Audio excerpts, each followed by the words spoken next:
You know, for a lot of people, hearing those letters, ADHD, it's not just the diagnosis, is it?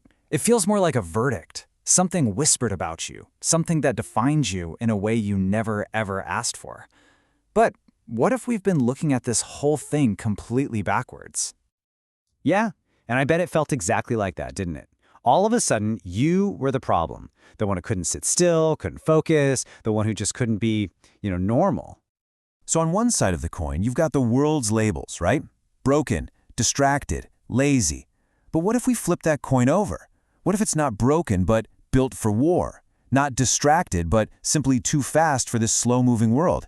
See, this isn't about fixing some kind of flaw. This is about learning how to handle a high-performance engine.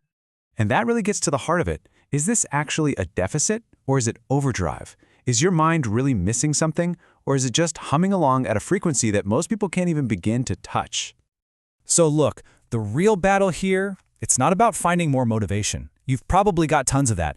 The real fight is for clarity. And if we're going to name the real enemy, it's this: mental fragmentation. You know that feeling, right? You've got all this incredible mental horsepower, just immense power, but it's scattered, pulling you in a million different directions. And the result? Just chaos, not progress. Think about it like this: 1,000 powerful stallions. It's an incredible sight, so much raw power, but they're all stampeding in different directions. Without a single unified goal, all that beautiful energy just burns itself out. You get to the end of the day, completely exhausted, feeling like you've gone nowhere fast. So you gotta ask yourself, when you have all that high voltage energy, but no target, where does it actually go? So often it turns inward, doesn't it? It starts creating enemies out of your past mistakes, your fears, yourself. That power starts to consume you instead of the actual obstacles in your way. Okay, so how do we fix this? How do we give all that power a target? Well, it's like you need a new operating manual for your brain. And that's what we're going to walk through, a 5-step framework to finally harness all that energy and turn it into your biggest advantage. All right, here's the roadmap. It's how we go from chaos to creation. First, we're going to reframe your identity. Then, we'll weaponize clarity, give that power a mission. After that, it's about channeling that incredible hyperfocus. Then, mastering your emotional momentum. And finally, designing a legacy. You'll see, each step builds right on top of the last one. Okay, step 1. This is the foundation for everything else. Look, if you see yourself as broken, that's exactly what you'll be. It's a self-fulfilling prophecy. But the second you start rewriting that internal story, everything changes. So, no more saying, I'm bad at focusing. Instead, try this. My brain focuses deeply on what matters. I'm just learning how to aim it. It's a huge shift. Now, step 2, weaponize clarity. And here's the secret for a mind wired like this. Clarity isn't about adding more to your to-do list. It's the exact opposite. It's about ruthless, brutal elimination. You have to pick one mission. Seriously, just one. Not 5, not 3, 1. And then you burn the alternatives. You build a no list. You make that single goal so visual and present that it's impossible to ignore. All right, step 3. You know that feeling, right? When the world just melts away and you are completely 100% locked in on something? That's hyperfocus. And for years, people have probably told you it's a glitch, a problem. But what if it's not a glitch? What if it's a portal? Just think about it. What could you master? What could you become if you could aim that incredible power of obsession on purpose? But there's always the but, isn't there? Here's the catch. That superpower, that portal, it gets hijacked all the time.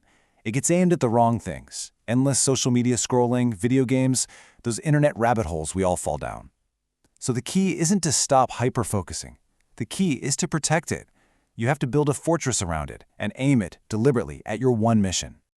Okay, let's talk about emotions, because this is a big one. This isn't just about attention, it's also about emotional intensity. You feel things big time, fast and deep, and for so long we've been told to suppress that it's a weakness. Well, it's not. That intensity, that's pure jet fuel, just waiting to be ignited. So how do you actually use that fuel? Well, here are 3 practical tactics. First, you've got to prime your state. Every single morning, have a ritual that puts you in power mode before the world can get its hands on you. Second, you transmute emotion. Take all that frustration, that rejection, and instead of letting it eat you up, you channel it directly into your work. And third, you master the rebound. Listen, you're going to crash sometimes. It happens. The secret is having a plan, a protocol, to get back on your feet faster than anyone else.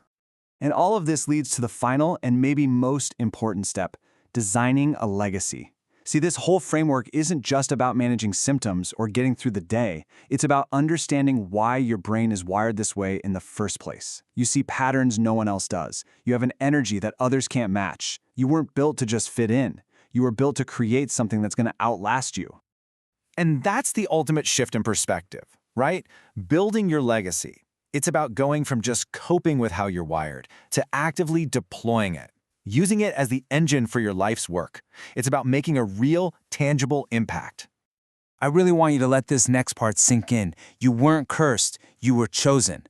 Everything you were ever told was wrong with you.